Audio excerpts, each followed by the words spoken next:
या वयामध्ये टाळ घेऊन उभं राहण्यासाठी काय लागतं असं कुणाचं मत असेल तर माझं उत्तर ऐका. या वयामध्ये टाळ घेऊन उभं राहण्यासाठी आईचं दूध पवित्र लागतं आणि बापाचं रक्त शुद्ध लागतं, तेव्हा इकडे उभं राहता येतं. एरवी कोणाला जमत नाही महाराज.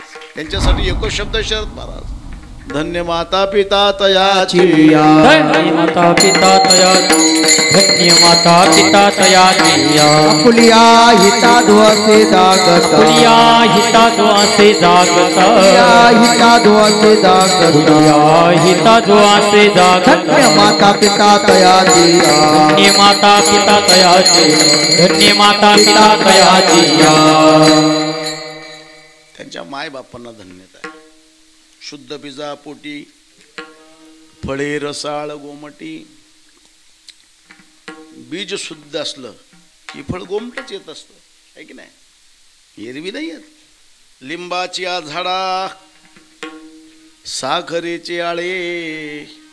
लिंबाचं झाड आहे हे, याला बाजूला असं सारून ठेवा आणि साखरेचा आळा घाला. लिंबाचा पाला किती दिवसात गोड होईल? होणार नाही. माऊली तेच म्हणतात, लिंबाची झाडा, साखरेचे आळे. बीज तैसे फळ येते तया. जसं बीज असेल तसं फळ येतं. म्हणून मायबापाला धन्यता. का धन्यता? दुसरी गोष्ट, परमार्थ हा परंपरेने भेटत नसतो. परमार्थ स्वकर्तृत्व नाही. परंपरेने तुम्हाला तुमच्या बापाची प्रॉपर्टी मिळेल, परंपरेने तुमची वंश परंपरेची संपत्ती मिळेल, आणि परंपरेने परमार्थ नाही मिळेल. परमार्थ हा तुम्हाला तुमच्या पुण्यावर आणावा लागतो. का? बहुता सुकृताच्या राशी, तोची लागे भक्ती मार्गाशी. या भक्ती मार्गाला लागण्यासाठी काय लागावं लागतं? अनंत जन्माचं सुकृत. अनंत जन्मीचे सुकृत पदरी, त्याचे मुखी हरी पैठा होय. भगवान आपल्या मुखामध्ये यावा याच्यासाठी काय लागतं? पुण्य असावं लागतं.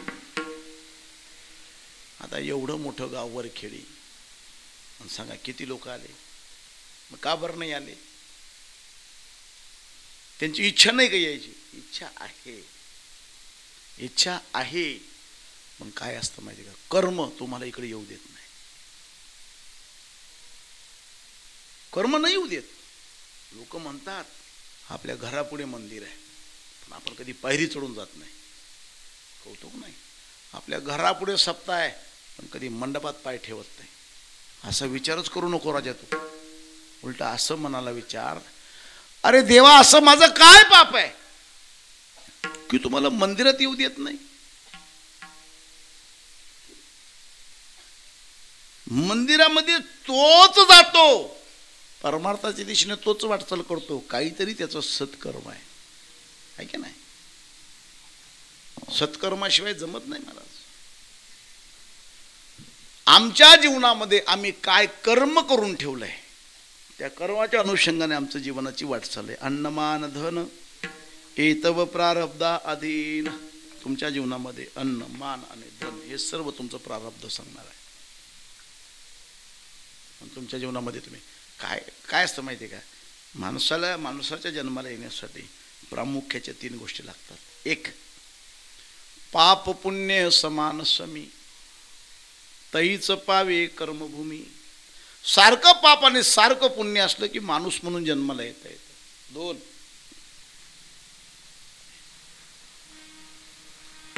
केले कर्म झाले तेची भोगाले, उपजले मेले ऐशे किती. कर्म आणि कर्माक 3, जन्म घेणे लागे वासनेच्या संगे. या 3 गोष्टी असतात. पहिले पाप आणि पुण्य सारखं असलं तर माणूस, जास्त पुण्य झालं जाय बाबा स्वर्गाला, जास्त पाप झालं जाय बाबा नरकाला. कमी जास्त नाही झालं. एकाकडे नाना 51% पाप होतं आणि 49% पुण्य होतं. माणूस बनायला किती टक्के कमी पडलं? 1%. 1% कमी पडलं. त्याला देवाने त्याने देवाला विचार, देवा तुम्हाला आता काय बनवणार आहे? देव म्हणे मी तुला बैल बनवणार आहे. बैल का बरं? माणूस बनव म्हणे, तुझ्याकडे पुण्य कमी आहे. किती? 1%. जाऊ दे ना देवा, 1% साठी कशाला बैल बनवतो? माणूस बनव. देव म्हणे जमत नाही. हिशोब फिक्स आहे आपल्याला, परफेक्ट, घोटाळा चालत नाही. कर बाबा काय. खूप वेळ वाद चालला. शेवटी त्याने सांगितलं, देवा तुझी इच्छा काय? मी बैल बनावं एवढीच इच्छा आहे ना? म्हणे हो. म्हणे एक काम कर, तू मला माणूस बनव, मी आयुष्यभर बैलासारखा जगेल. माणसाच्या शरीरामध्ये जी लोक बैलासारखीच जगतात, समजून घ्यायचं पुण्य कमी पडलं. विठ्ठल विठ्ठल विठ्ठल विठ्ठल विठ्ठल विठ्ठल. सारखं पाप आणि सारखं पुण्य. दुसरं कारण आहे कर्म. आम्ही जशी जशी कर्म करून ठेवली तशी तशी भोगायला येतात. कितीतरी उदाहरणाने तुम्हाला पटवून देऊ शकतो, तुम्हाला लगेच पटेल. महिला मंडळ,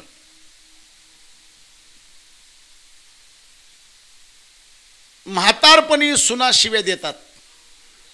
देतात ना? जाच करतात ना? बरोबर. म्हातारपणी जेव्हा सुना शिव्या द्यायला लागल्या, रडत बसायचं नाही. पुरुष मंडळी, मुलं अपमान करायला लागले, रडत बसायचं नाही.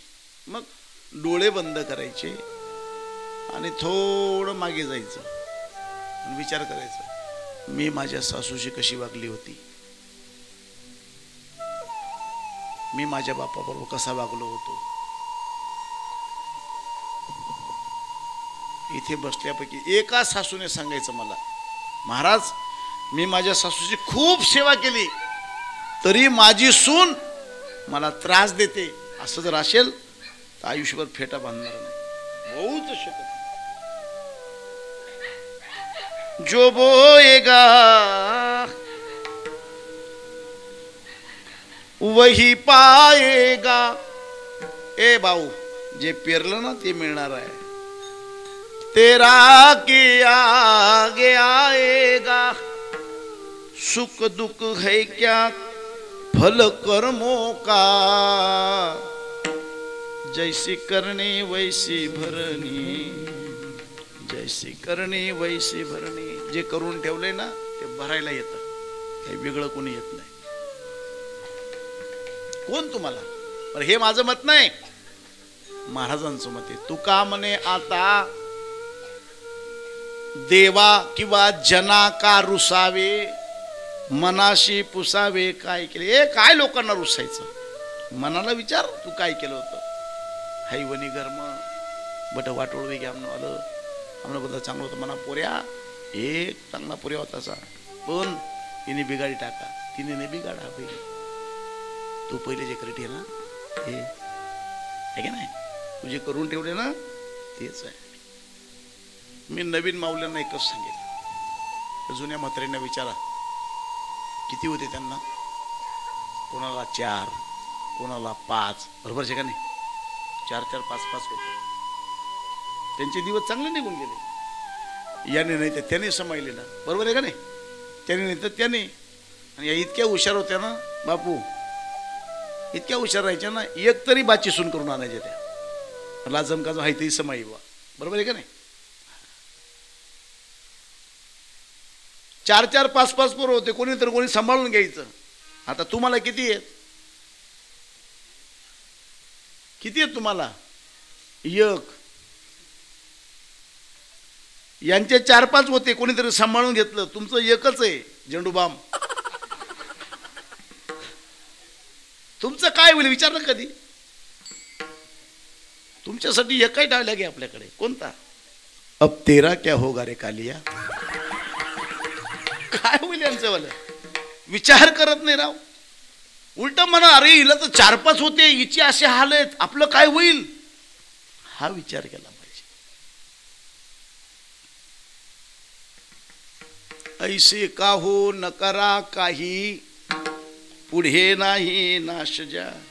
आणि कर्म असं आहे ते कोणाला चुकवताना नाही. सांगू कर्मश्रते वियोगे मेला कर्मे दशरथे वियोगे मेला कर्मे श्रीराम वनवास केला कर्मे श्रीराम वनवास गेला कर्मे रावण क्षय पावला कर्मे रावण क्षय पावला वियोग घडला सीता देवी परियसी गौहारा सादर परियसी गौहारा सादर वियोग घडला